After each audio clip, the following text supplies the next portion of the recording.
south of Egypt, along the Nile, there was once a Christian kingdom so powerful. Its warriors defended their land against invasions and secured one of the longest peace treaties in history. But today, almost no one remembers its name. This is the story of Christian Nubia, a forgotten empire of faith and resilience. Welcome to Vault Files, where the world's hidden stories are unlocked. By the 6th century, Christianity had spread deep into Africa. And in Nubia, 3 great kingdoms embraced the faith: Nubia in the north, Makuria in the center, and Alodia in the south. These weren't tiny desert towns. They were organized, wealthy, and thriving. Their kings built cathedrals along the Nile. Their artists painted walls with colorful images of saints, angels, and stories from the Bible. Their leaders crowned themselves with both royal power and spiritual authority. The strongest of them all was Makuria, with its capital at Dongola. The kingdom controlled trade routes along the Nile, linking Africa with the Mediterranean. Caravans passed through carrying gold, ivory, and grain. And at the center of it all was a society bound together by Christian faith. But in the year 651, their world was tested. Arab armies, fresh from conquering Egypt, marched south into Nubia. They expected a quick victory. Instead, they faced the deadliest archers of the ancient world. The Nubians were famous for their bows, so accurate that the Arabs called them the marksmen of the eye. In battle, their arrows struck with surgical precision, blinding enemies from a distance. The invading army was forced to retreat.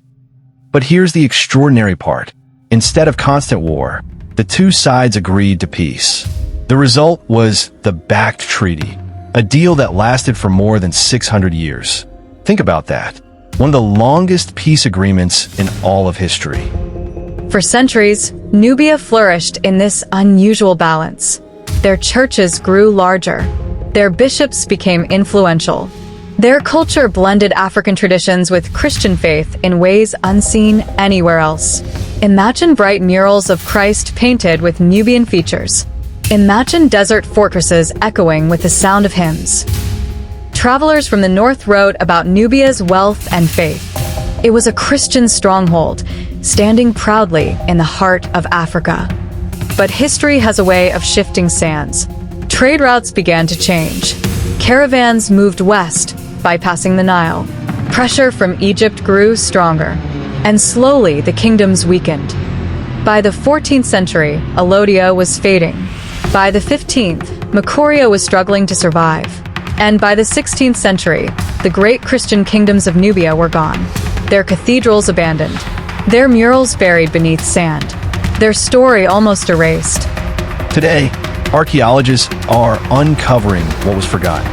In the ruins of old Dongola, in hidden desert churches, fragments of paintings still shine after more than 1,000 years. Images of Christ, of angels, of saints with Nubian features, still watching over the land. Christian Nubia reminds us of a truth often overlooked. Africa was not just a receiver of Christianity from Europe.